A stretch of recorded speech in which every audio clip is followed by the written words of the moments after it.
হরে কৃষ্ণা, রাধে রাধে। আবার চলে আসলাম তোমাদের কাছে আমি আরেকটা ছোট্ট ব্লগ নিয়ে, আমার গোপাল সোনা ব্লগে। তো দেখো, সম্পূর্ণ ভিডিওটা দেখবে, আশা করি খুব ভালো লাগবে। তো মনে মনে খুব ইচ্ছা ছিল যে একটু মাসির বাড়ি বেড়াতে যাব বোকাজানে। তো গোপাল সোনার লীলা তো আর বলে লাভই নেই, কারণ আমি মনে যা কিছুই ভাবি, আমার কিছু না কিছুদিন পরেই সেই আশাটা পূর্ণ হয়ে যায়। তো যাক, পুরো সম্পূর্ণ কথাটা তোমাদেরকে মুখে বলে লাভ নেই, ভিডিওতে দেখে নাও। তো আমি মনে মনে ভাবছিলাম মাসিদের বাড়ি যাব। তো আমার মাসির বাড়িতে হঠাৎ করে শুনলাম যে ওরা নারায়ণ পূজা দেবে।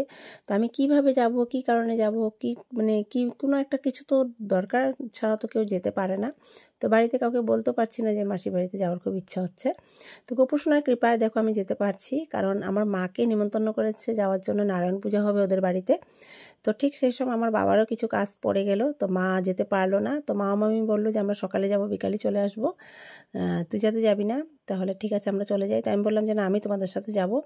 হঠাৎ করে আমার মনটা চেঞ্জ হয়ে গেল যে আমি মামাদের সাথে মাসির বাড়ি যাব, কারণ ওরা বিকালেই চলে আসবে।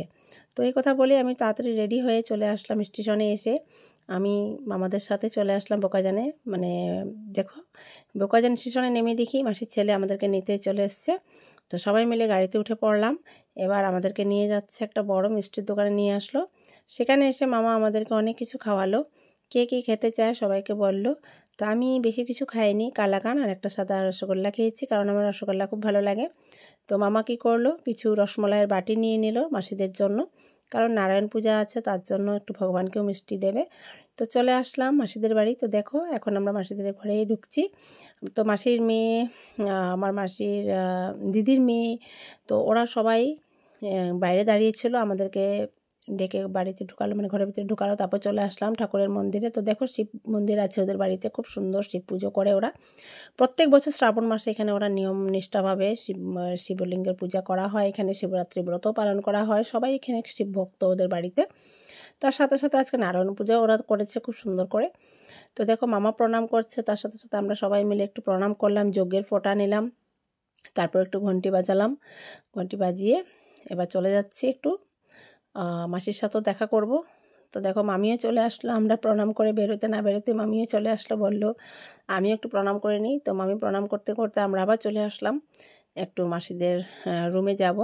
তো এসেই দেখি যে মাসি একা একাই সব কিছু কাজ করছে। মাসির রান্নাও প্রায় হয়েই গেছে, ভোগের রান্না মাসি বসিয়ে দিল।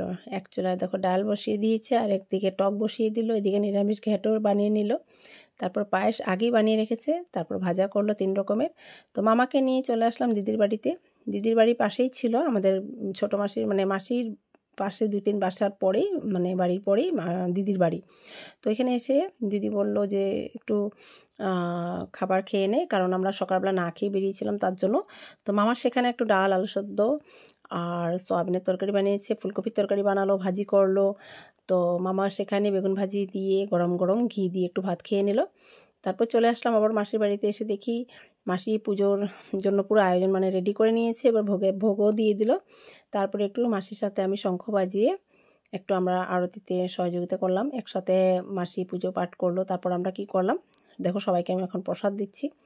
তো মামা প্রসাদ নিল, মামিও প্রসাদ নিল। এবার একটু আমি দিদির সাথে বেরোচ্ছি, একটু দুর্গা মন্দিরে যাব, কারণ ওদের বাড়ি থেকে কিছু দূরেই দুর্গা মন্দির। তো ভাবলাম একটু এসেছি যখন, একটু দেখেই যে, দর্শন করেই যাই, কারণ পাথরের দুর্গা মা এখানে খুব সুন্দর। এখানে খুব স্থাপিত, এই ঠাকুরটা খুব এখানে জাগ্রত, অনেক বছর ধরে এখানে স্থাপিত আছে। সবাই এখানে খুব সুন্দর করে পুজো পাঠ করে। তারপর দুর্গা মায়ের মন্দির দর্শন করে চলে আসলাম এবার আমি বাড়ির দিকে।